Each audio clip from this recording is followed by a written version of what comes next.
നമസ്കാരം. റാഫ്റ്റോ ക്രിക്കറ്റിലേക്ക് ഏവർക്കും സ്വാഗതം. IPL ആവേശത്തിൻ്റെ പരകോടിയിലേക്ക് മാറുമ്പോൾ ഇന്ന് CSK GTക്കെതിരെ കളിക്കുമ്പോൾ എല്ലാവരുടെയും ചോദ്യം MSD കളിക്കുമ്പോൾ MSDയുടെ കാര്യം എന്തായി എന്നാണ്.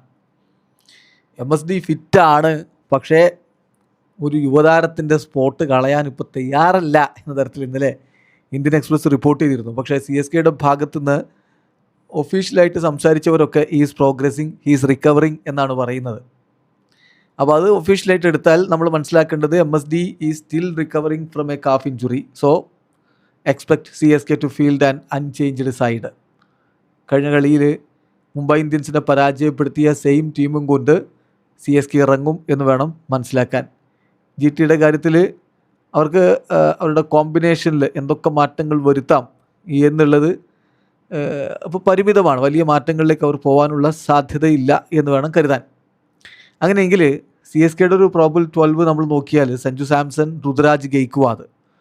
ഋതുവിൻ്റെ ഫോമിൻ്റെ കാര്യത്തിലാണ് ഒരു സംശയം. പിന്നെ ചിലരൊക്കെ ഋതു ഇല്ല, ഋതു മുംബൈയിലെ കളി കഴിഞ്ഞ് അദ്ദേഹത്തിന് വീട്ടിൽ പോയി പേഴ്സണൽ റീസൺ കാരണം എന്നൊക്കെയുള്ള വാർത്തകളൊക്കെ ഇങ്ങനെ പറഞ്ഞിട്ട് ഋതു ഇല്ല, കളിക്കില്ല എന്നൊക്കെ പറയുന്നുണ്ട്. പക്ഷേ നമുക്ക് ലഭ്യമാകുന്ന വിവരമനുസരിച്ച് ഋതു റെഡിയാണ്.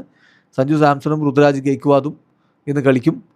ഓപ്പണറായിട്ട് ഋതു വരുമ്പോൾ എന്ത് പെർഫോമൻസ് എന്നുള്ള ചോദ്യം വരുന്നുണ്ട്. Then Sarfaraz Khan, Shivam Dube, Dewald Brevis, Kartik Sharma, JB Overton, Akhil Hussain, Noor Ahmad, Anshul Kamboj, Mukesh Choudhary, Gurjapneet Singh. ഇതാണ് നമ്മൾ പ്രതീക്ഷിക്കുന്നവരുടെ പ്രോബബിൾ 12. GTയുടെ ഭാഗത്ത് ശുഭൻ ഗില്ലും സായി സുദർശനും ചേർന്നുള്ള ഓപ്പണിംഗ് കൂട്ടുകെട്ട്. സായി കഴിഞ്ഞ കളിയിലൊക്കെ മികച്ച പ്രകടനം നടത്തി.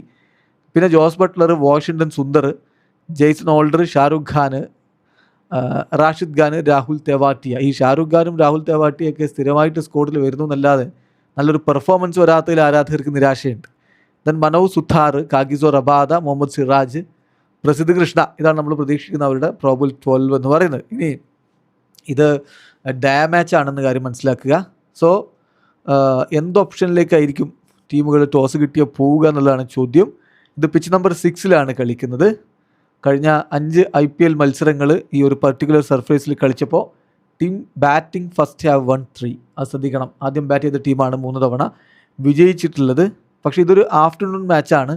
വെതറാണൊരു പ്രശ്നം. നല്ല ഹോട്ട് ആൻഡ് ഹ്യൂമിഡാണ്. ചെന്നൈയിൽ നല്ല ചൂടാണ്, നല്ല ഹ്യൂമിഡിറ്റിയും ഉണ്ട്. So bat first after winning the toss തന്നെയാണ് നമ്മൾ പ്രതീക്ഷിക്കുന്നത്. വീഡിയോ അവസാനിക്കുന്നു. ക്രിക്കറ്റ് ലോകത്തെ കൂടുതൽ വിശേഷങ്ങളുമായി റാഫ്റ്റോ എത്താം.